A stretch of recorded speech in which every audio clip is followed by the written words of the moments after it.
Welcome to the Badass CEO podcast. This is Mimi McLean. I'm a mom of 5, entrepreneur, Columbia Business School grad, CPA, and angel investor.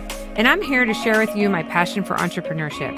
Throughout my career, I have met many incredible people who have started businesses, disrupted industries, persevered, and turned opportunity into success.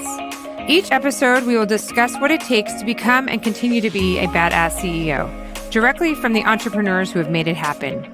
If you're new in your career, dreaming about starting your own business, or already an entrepreneur, the Badass CEO podcast is for you.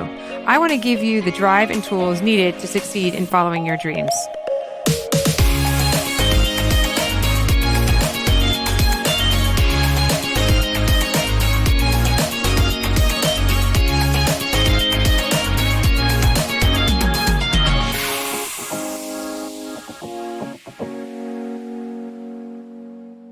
Welcome back to the Badass CEO. This is Mimi. Before I get started, I wanted to talk to you about accounting and bookkeeping.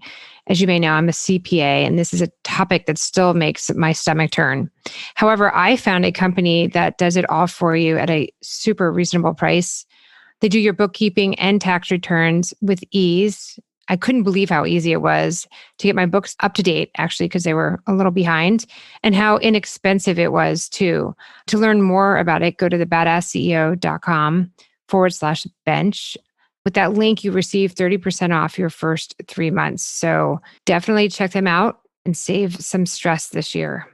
Our guest for today is Mary Lennon, and she's the co-founder of Cote, which is an elegant and non-toxic nail salon and nail polish line. All of Cote's polishes are created free of the major toxins and allergens associated with nail polishes. They have a chic salon in Brentwood, California. Mary was a school teacher that turned entrepreneur when she saw a need that wasn't being met for her and her daughters. To get your top 10 tips every entrepreneur should know, go to thebadassceo.com/tips. So Mary, thank you so much for coming on today. I'm so excited to hear about Cote because it's one of my favorite places and you've done such a great job, and I can't wait to hear about your story. So thank you for coming on. Absolutely. Pleasure to be here. Thanks for having me. Yeah. So can you just tell me, how did you get the idea? I think when you guys launched, it's been a while now, you were one of the first organic, clean nail polish companies. Yeah, we were one of the first to really stand on that pillar, I'll say. Mm-hmm. There were a few others out there, but we were the ones really placing the marketing behind that and trying to get that word out first about our brand. So yeah, it has been a little while, actually. The years fly by. It's been, I think almost 8 years. And I was going to say 7, but because it was right around when Beauty Counter started. Well, you know what? So the difference is we started our research. And so, in my mind, it's been a little bit longer because the research part before we actually opened up the doors extends it a little bit in my head. But yes, I think you're right. I think it's been 7 years since our stores have been open. It all started, as things do, because of our kids. So my partner and I kind of hatched this idea based off of wanting a safe place to take our children. My daughter at the time was turning 8. She desperately wanted to have her birthday party at a nail salon. And so I, did a little research and found someplace that was fine. But then we got there and my partner Leah was there with her daughter as well. And that's really where the conversation started. And we're like, why does this have to be such a gross experience? Why do we moms stand in the corner and cringe, watching our little girls throw their hands out there, and the smell and the cleanliness factor. And there were just a lot of things that we didn't love about the experience. That started the conversation. That said, we each had our own careers going at that time, and they were not even remotely close to this. So I am a teacher by training, and that's what I was doing at the time. And she's an interior designer. So this was the furthest thing from our minds was let's start a business. We just kind of continued the conversation. And so it built a little momentum. And I think more than anything, it was maybe annoying, for lack of a better word, for those around us, because we started kind of hearing hey, guys, either do something about it or stop talking about all these great ideas you have. That's cool and everything, but it's one thing to talk about it, and then it's another thing to kind of follow it up with the action. Of course, right. So, totally. And so that's really where it all started. So I like to call myself like an accidental entrepreneur. I am by no means cut from that cloth and like that's what I was gunning for. But the best businesses are the ones that find niches that are missing or something that's missing in day-to-day life, right? Absolutely. And then you kind of fill that void. Back, I think when you started or researching, I mean, was there even any other kind of cleaner nail polish out there? Or like, how did you even start? Like, where did you even begin to be like, okay, I have this idea. Now, who do I call to even make clean? Right. Well, really, when you take a step back and look at our company, we attacked it from a lot of different angles. So the product angle, that's just one sliver of sort of the bigger pie, if you will, that we were looking to clean up. So when we started, we sat down and said, okay, what do you love about the nail care experience? What don't you love about the nail care experience? We asked ourselves, we asked our friends, we asked our spouses, like kind of anybody close to us. And we sort of took this giant yes, no tally. And then we looked at the list of things we didn't like about the experience. And that's what we built our company around. That's what we wanted to change. So it was everything from the environment in which you get your nails done. How clean is it? How's the ventilation? What does the space look like? How does it unfold as you walk into the space? Then we looked at the client technician interaction. So how are you treated by a technician? How do you want to be treated by a technician? At the time, protective gear wasn't as big of a deal as it is right now, but that was also something that came into play. What was the process that went into getting a manicure or a pedicure, like the various steps, and did they make sense? Did they not make sense? And then finally, we landed on really the product makes the most difference because that's what you're opening, that's what you're using, that's what you're putting on your body. So we tried to attack it from every single angle. And again, ignorance is bliss, right? We basically rolled out like 4 or 5 companies in one, and it was a little gnarly and quite an uphill learning curve. But now that we're kind of, over that first hump, I think all really important angles of the nail care experience. So back to your original question, were we one of the first ones in this space? Yes, and definitely to attack it from so many angles. So to have the storefront that sort of acted as the not only marketing tool, but really the theater in which we showed people how to take care of your nails and get a clean manicure and pedicure like that. So it was a lot to bite off at once. Now, do you guys still consider yourself, are you like equal parts like storefront and product, or are you now kind of combo, or where do you consider your primary business?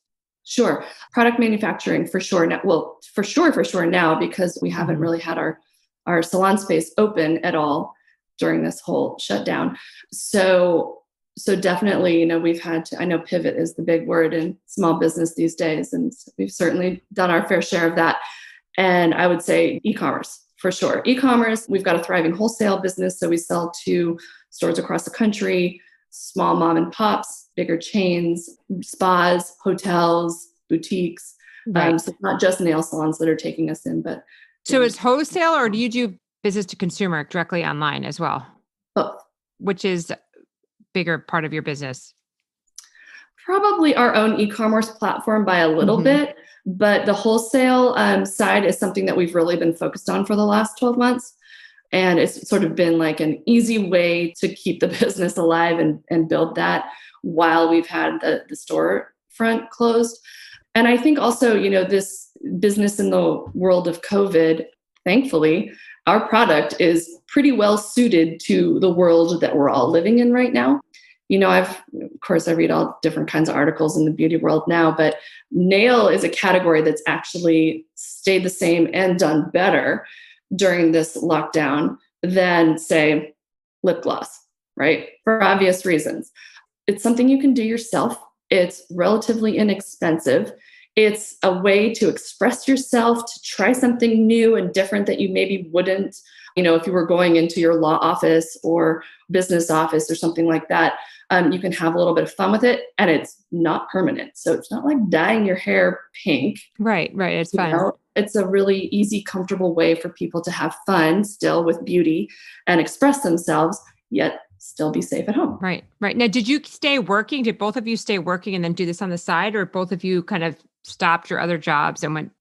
We both stayed working in the beginning while we were still doing the research and development side of things.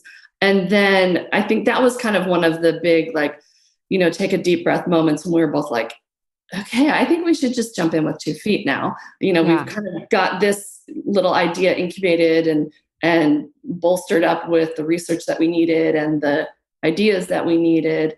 And so, then we eventually both left what we were working on. And how has it been having a partner? Like, were you both like, okay, 50-50, we're both co-presidents, co-founders, or how did you divide that out? I think people really like to kind of, have those who are starting business with friends or people that they know. Like, how do you do that?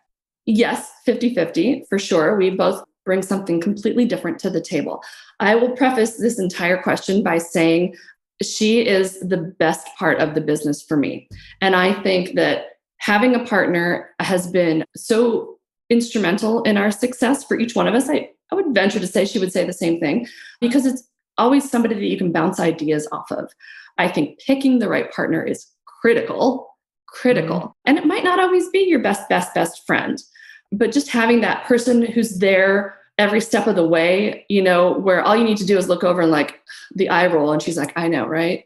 It just gets it in a second, understands when you're frustrated, understands when maybe you need a little boost or a lift. She has been like my saving grace 1,000 times and vice versa. So Leah and I could not be more different as far as like our personalities or our approach or what we feel the priority is in a situation. But I will also say this, knock on wood, we've never really, come to blows over anything. We kind of each just always know when to give, when to listen to the other person. That's great. So she's the creative. So she chooses the colors, finds the trends. She's responsible, obviously, for the entire aesthetic of our brand, which and is logo. beautiful. Your store is gorgeous. Thanks to Leah. Thank you for saying that. And then I'm like the business side. So I am more of like, the less sexy side of the business, I suppose some might argue. But the part that I really find fascinating is the formula from the chemical standpoint and the packaging and the marketing and all of that side. So that tends to be more my domain. And we balance each other really well. Yin and yang. I like to call her, she's the fashion to my function. Oh, that's a cute way of saying that. Have you guys personally financed this the whole time, or have you had to go to outside financing? No, we've personally financed this the whole time, which is a little scary, but it certainly keeps you accountable. So it makes you work just that much harder because you've got your own skin in the game. Yeah, that's great. No, it is true. And what would you say has been the hardest part or the hardest lesson you've learned so far? Everything. You're always learning every day. Trusting yourself. And then I think also trusting your partner. It's all a big trust situation here that what you're doing is going to be received as well as you think it's going to be received. You never quite know. You can ask as many friends as you want to along the way, but until it really hits market and gets out there. And, we've had products and colors that like we cannot keep on the shelf that have surprised us. And then there are others where like, oh, we're going to knock this out of the park. And it just sits. And you're like, oh. How? Like you wish you could figure it out and you can't. That's the beauty of trends, I guess. And in the beauty world, especially in this vertical, we're a little bit held to that. So when you decided to formulate your own product, was it hard to find a manufacturer to create cleaner product? I mean, it took us a while. Yeah, it took us the better part of a year. We talked to as many people as we knew, even remotely related to the industry, even friends of ours that are in fashion, or maybe have their own fashion label or something. We just asked questions, because again, we really had no background in any of this. And so we're learning along the way. And there are manufacturers out there, but of course we were trying to do something a little bit different and not what's already out there. So there was a good deal of looking into independent chemists and labs. And we went down a big rabbit hole with that, because as soon as you start changing the formulas that are kind of readily available on the shelf, you're starting from scratch. You got to test along the way and everything and make sure that it's all compatible and the ingredients work together and that you get the end result that you want. Because obviously people have an expectation when they put nail polish on that it's going to act a certain way. Right. Now, once we get out of COVID and life goes back to normal, are you planning on rolling out more stores? Probably not. So we have our store in Brentwood and we had a store in New York. We actually don't have the store in New York anymore. That was more of a pop-up that we did for marketing reasons. We found pretty quickly that when you're dealing with publicity and marketing, it really bases out of New York, right? That's where all the publishers are. That's where all the publishing houses are. LA has its fair share of that as well. But New York was really the heartbeat of that, especially 5 years ago. And so we were like, you know what, we've got to get the word out there. And the best way to explain our brand and the importance of what we put into it is to have that physical space. So that's really the reasoning behind opening our New York location. And it was an adorable little jewel box right off of Union Square. And so we were able to, obviously service the customers there and the public there, but we would bring publishers in, or influencers or host events there and such. So we were really able to kind of get the East Coast buzz going because we felt like we'd built this nice West Coast following, but we were lacking a little bit on the East Coast. So that got all those editors in there. It also got our brand name out up and down the Eastern Seaboard. So it served its purpose. We ended up closing that down after 2 years, which was a little bit longer than we had actually anticipated.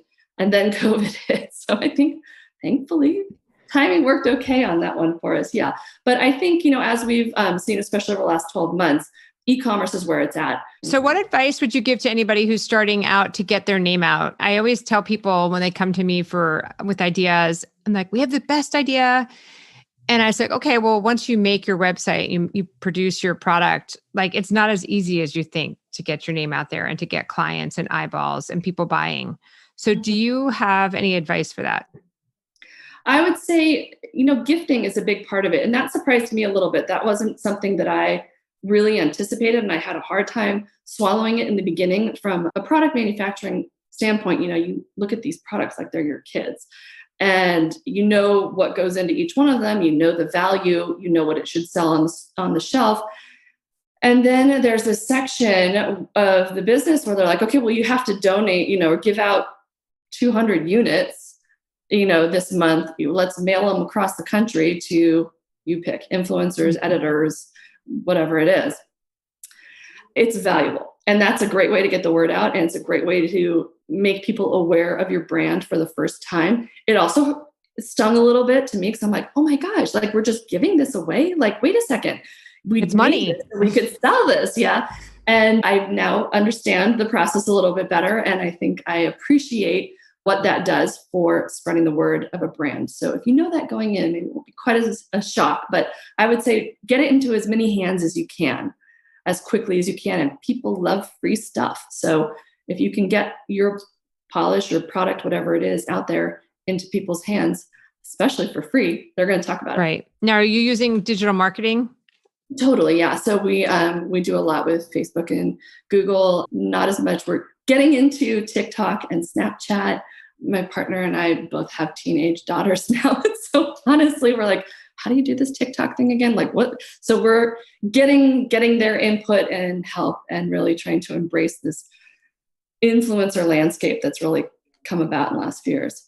Now, you had mentioned children, so I want to segue into that because how do both of you run a business and also be moms? Like any tips, how you keep it all together and any advice? Is there any kind of morning routine that you do to kind of jumpstart your day? It's not sexy. I wish I could tell you I got up and like meditated for an hour and drank hot tea and all this stuff. And I'm not that person. First, being a mom is probably the best training that I've had for being an entrepreneur because it teaches you to kind of keep all the balls in the air. You're juggling 20 things, you're juggling 4 schedules, but you're still getting stuff done and being productive and being happy. All those lessons translated really easily for me over into this world of starting your own business and running your own business. I will say owning your own business certainly allows for a lot of flexibility with your schedule, which I really, really value, especially at the ages that my kids are right now. At the same time, I don't want to say this in a negative way, but you're working all the time. I'm, constantly driving kids to practices and places and things like that. And I've gotten really good at doing that Siri talk text or talking through emails. Yep. I take conference calls in the car. I mean, a lot of this is slowed down with COVID, but boy, I used to take calls all the time in my car, driving kids to practice, and they would know. I just like put my hand up and I'm like, hold on, mommy's got to take a call, and then we'd get that done. So I think it's all about multitasking, and it's not being tied down, which I think really allows for that balance. No, it's true. In this day and age, because of the phone, we're able to do so much more, right? It's not like on and off. You can. It's amazing. Yeah, exactly. No, there's the good and the bad, right? It's always there. It's always with you, but it's always with you.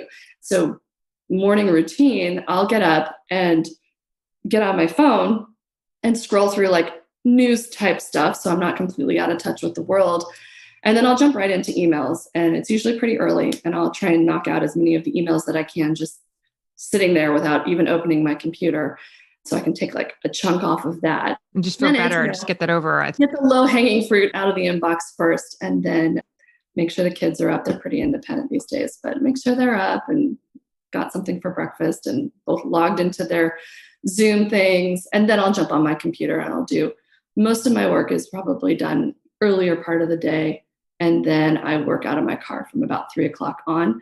Leah and I like to joke, though, some of our best ideas and our best emailing usually happens between like midnight and 3 a.m. because it's when the house is quiet. Mm-hmm. So we're like, then that's when the creativity starts flowing and stuff. So it's not unusual for us to text each other at all hours of the day with the next great thing. I totally can relate. Okay. So last question.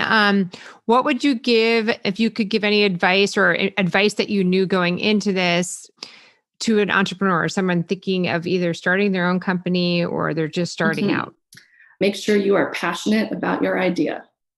I think that's probably the number one piece of advice, because it's all consuming in a good way, There are ups and downs in starting a business. There are frustrating moments. Things don't turn out the way you think they should or would, and maybe it costs more. But if you're passionate about it and you believe in what you're doing, that's the energy that you need to kind of pick yourself back up and continue on the path.